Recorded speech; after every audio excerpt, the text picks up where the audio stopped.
اور یہ صدقہ جاریہ ہمارا شمار ہو جائے اللہ تعالیٰ کی بارگاہ میں، میرے لیے، میرے والدین کے لیے اور سب سننے والوں کے لیے اللہ تعالیٰ قبول فرمائے۔ بسم اللہ الرحمن الرحیم۔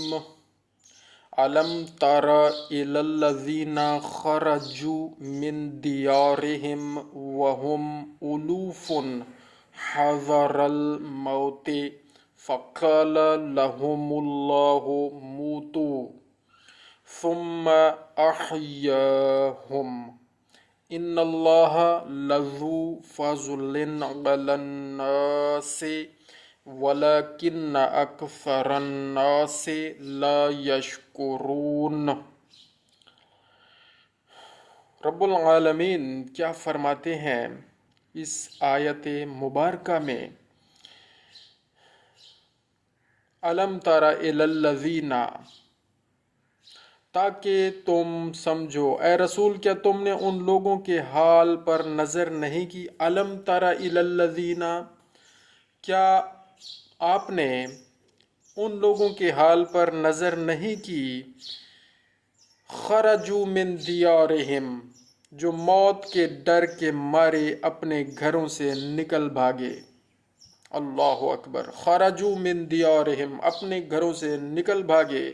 وہم الوف حذر الموت، موت کے ڈر سے۔ فقال لهم اللہ موتوا، اور وہ ہزاروں آدمی تھے تو اللہ نے ان سے فرمایا کہ سب کے سب مر جاؤ۔ اللہ اکبر۔ ثم احیاہم، اور وہ مر گئے، پھر اللہ نے انہیں زندہ کیا۔ ان اللہ لذو فضل علی الناس، پھر اللہ نے انہیں زندہ کیا، بے شک اللہ لوگوں پر بڑا مہربان ہے۔ وَلَكِنَّ أَكْثَرَ النَّاسِ لَا يَشْكُرُونَ، مگر اکثر لوگ اس کا شکر نہیں کرتے۔ تو ہمیں رب العالمین کی بارگاہ میں شکر ادا کرتے رہنا چاہیے۔ وَقَاتِلُوا فِي سَبِيلِ اللَّهِ وَاعْلَمُوا أَنَّ اللَّهَ سَمِيعٌ عَلِيمٌ، اور مسلمانوں اللہ کی راہ میں جہاد کرو اور جان رکھو کہ اللہ ضرور سب کچھ سنتا اور جانتا ہے۔ من ذا الذی یقرض اللہ قرضا حسنا فیضاعفہ لہ اضعافا کثیرہ واللہ یقبض ویبسط والیہ ترجعون۔ ہے کوئی جو اللہ کو قرض حسنہ دے تاکہ اللہ اس کے مال کو اس کے لیے کئی گنا بڑھا دے، اور اللہ ہی تنگ دست کرتا ہے اور وہی کشائش دیتا ہے، اور اسی کی طرف سب کے سب لوٹا دیے جاؤ گے۔ علم تر الی الملأ من بنی اسرائیل من بعد موسیٰ اذ قالوا لنبی لہم ابعث لنا ملکا نقاتل فی سبیل اللہ قال هل عصیتم ان کتب علیکم القتال الا تقاتلوا قالوا وما لنا الا نقاتل فی سبیل اللہ وقد اخرجنا من دیارنا وابنائنا فلما كتب عليهم القتال تولوا إلا قليلا منهم والله عليم بالظالمين۔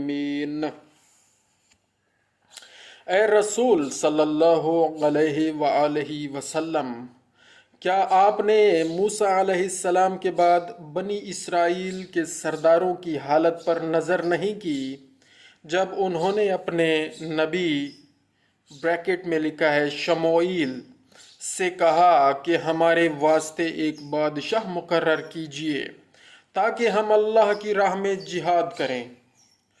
پیغمبر علیہ الصلوۃ والسلام نے فرمایا کہیں ایسا تو نہ ہو کہ جب تم پر جہاد واجب کیا جائے تو تم نہ لڑو۔ کہنے لگے جب ہم اپنے گھروں اور اپنے بال بچوں سے نکالے جا چکے تو پھر ہمیں کون سا عذر باقی ہے کہ ہم اللہ کی راہ میں جہاد نہ کریں۔ پھر جب ان پر جہاد واجب کیا گیا تو ان میں سے چند آدمیوں کے سوا سب نے لڑنے سے منہ پھیرا، اور اللہ تو ظالموں کو خوب جانتا ہے۔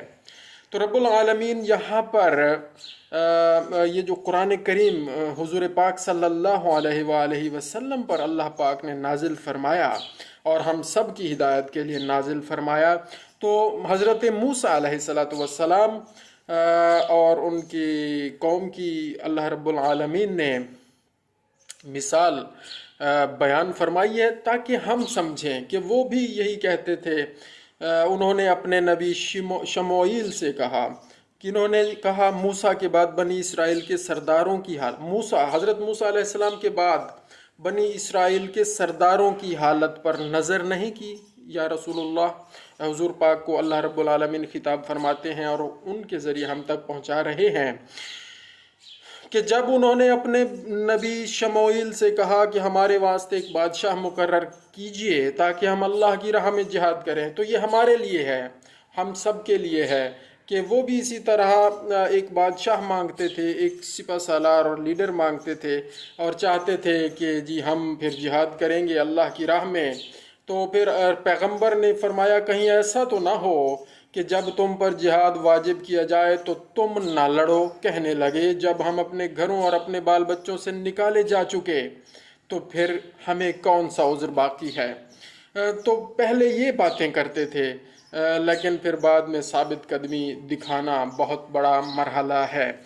جو آپ تاریخ اسلام پڑھ کے دیکھ لیں، حضور پاک صلی اللہ علیہ وآلہ وسلم کے زمانے کو اور پھر ان کے بعد تمام ائمہ کے زمانے پر نظر ڈالیں تو آپ کو نظر آئے گا کہ جہاد کے لیے اٹھنے والے کم ہی رہ جاتے ہیں جو حقیقی طور پر اپنی قربانی دیتے، اپنے بال بچوں کی قربانی دیتے ہیں، اپنی جان کی قربانی دیتے ہیں۔ تو وہ ہمیں کون سا عذر باقی ہے کہ ہم اللہ کی راہ میں جہاد نہ کریں؟ پھر جب ان پر جہاد واجب کیا گیا تو ان میں سے چند آدمیوں کے سوا سب نے لڑنے سے منہ پھیرا، اور اللہ تو ظالموں کو خوب جانتا ہے۔ وَقَالَ لَهُمْ نَبِيُّهُمْ إِنَّ اللَّهَ قَدْ بَعَثَ لَكُمْ طَالُوتَ مَلِكًا قَالُوا أَنَّىٰ يَكُونُ لَهُ الْمُلْكُ عَلَيْنَا وَنَحْنُ أَحَقُّ بِالْمُلْكِ مِنْهُ وَلَمْ يُؤْتَ سَعَةً مِّنَ الْمَالِ قَالَ إِنَّ اللَّهَ اصْطَفَاهُ عَلَيْكُمْ وَزَادَهُ بَسْطَةً فِي الْعِلْمِ وَالْجِسْمِ وَاللَّهُ يُؤْتِي مُلْكَهُ مَن يَشَاءُ وَاللَّهُ وَاسِعٌ عَلِيمٌ۔ اور ان کے نبی نے ان سے کہا کہ بے شک اللہ نے تمہاری درخواست کے مطابق طالوت کو تمہارا بادشاہ مقرر کیا۔ تب کہنے لگے اس کی حکومت ہم پر کیوں کر ہو سکتی ہے؟ طالوت کو پھر نہیں مانا، سب کہنے لگے اس کی حکومت ہم پر کیوں کر ہو سکتی ہے، حالانکہ سلطنت کے حقدار اس سے زیادہ تو ہم ہیں۔ اصل میں وہ اپنے آپ کو چاہتے تھے۔ چند لوگ ہوتے ہیں جو پہلے مطالبے کرتے ہیں کہ ہمارے لیے حکومت کوئی لیڈر مقرر کر دیں، بیسیکلی وہ چاہتے ہیں کہ ہمیں لیڈر مقرر کر دیں، اور اس کی آڑ میں وہ خود کو پروموٹ کر رہے ہوتے ہیں۔ تو وہ کیا کہنے لگے، حالانکہ سلطنت کے حقدار اس سے زیادہ تو ہم ہیں، کیونکہ اسے تو مال کے اعتبار سے بھی فارغ البالی تک نصیب نہیں۔ کس کو؟ طالوت کو۔ وہ اتنا یعنی امیر آدمی بھی نہیں ہے، مال کے اعتبار سے بھی فارغ البالی تک نصیب نہیں۔